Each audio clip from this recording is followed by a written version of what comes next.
Well, Kethin, here we go. Keithan? Kethin. Whichever way that is, pretend that that's the way I announced it. Well, it's going to be...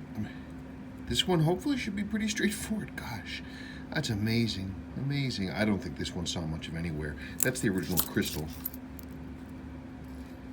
Doesn't, as far as I can see, have a mark on it. Loom is completely original. 100% original. Original case finish, original bracelet. This is going to be a straight up servicing. Should be just a straight up servicing, and in case your build with seals, look at the beautiful hatching on the top finish. Shouldn't be a problem. Okay, more updates later. So here's the main plate. What's interesting is that even with a piece this low miles, the lower mainspring arbor port is still blown out. I'm trying to get this in a way that I can hold it firmly so that you can see what I'm seeing without me shaking all over the place. Gosh darn it. I'm trying to brace this again. It's ovaled out towards the outside, towards that way. I mean, and this, I mean, relatively speaking, this piece had not a whole lot of time on it, but still that's worn out just a little bit. I mean, it's already going, which is crazy. Not much, but I mean, I can definitely see it. The rest of the movement looks great so far. Interesting, because a lot of the original lubrication was in place, and I was able to, which is always fun to see. You can actually see some of the original lubrication here.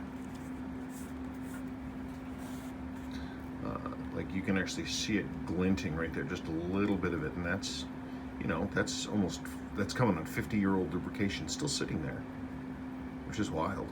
Okay, there's your crown and stem, and I've already removed the old gasket. It was pretty hard. I had to break it to get it off. There's the old crown gasket.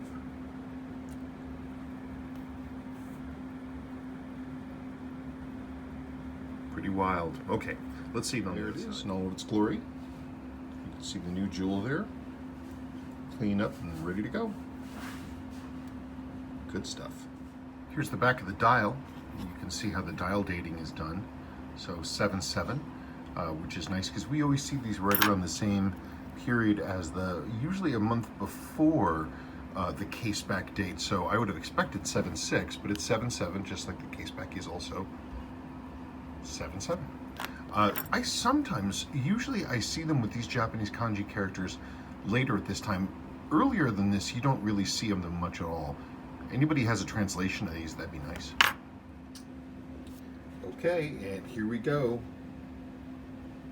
Good morning, watch number 2. Let's start this one off. Your 6139 is cruising along on the cyclotron, testing its automatic winding. So we are gonna start in on this one.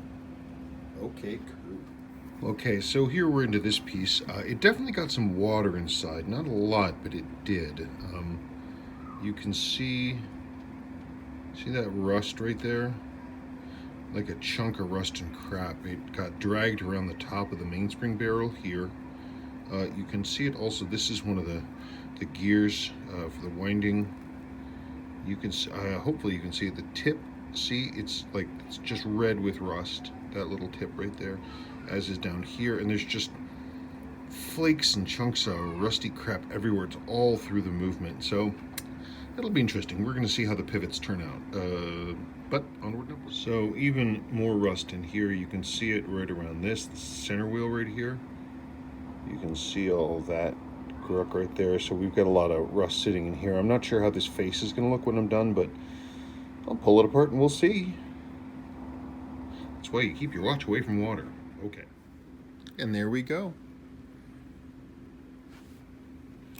Not much really to say. There's the original crystal. And again, it has a few tiny marks in it, but it's so good. I personally didn't see the point in changing it. I mean, it's such a nice watch. There's just no earthly reason to change the crystal. There's no functional reason.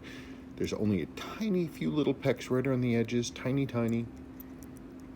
It's just magnificent.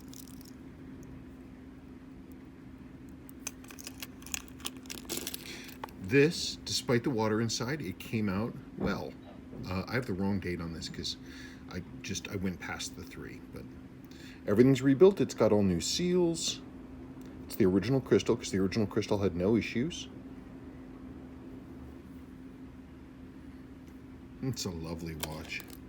Seiko really did do their best here. Now, the only thing that's kind of interesting is because of the rust damage inside, the worst of it, as you saw, was around in the reversing wheel assembly. And so there, as a result of that, hand winding this is pretty stiff. It's still, obviously, it's still perfectly possible. It's not a problem at all. It's just, it's probably going to be stiffer than you were perhaps used to, but it's perfectly fine. Don't worry about it. And it automatically winds beautifully, so that's not an issue at all. I think the place where you're going to see it the most, let me get this around at the actual date, which is the 2nd. So hold on just 1 second. The place you're going to see it the most is when you're screwing down, because when you screw down the crowns on these, you're still winding the mainspring. So you're working against both the, you're working against 3 things. You're working against the mainspring, you're working against the threads, and you're also pushing in the gray nylon bushing that pushes in the crown, pushes that against the seal. So I can feel that down here, and so that's got to be pushed in as well. So it takes you just make sure that the crown is seated properly, and you're going to be fine. It's a really nice watch. Really nice watch. The best of them. Just the best of them. Okay. Thank you so much.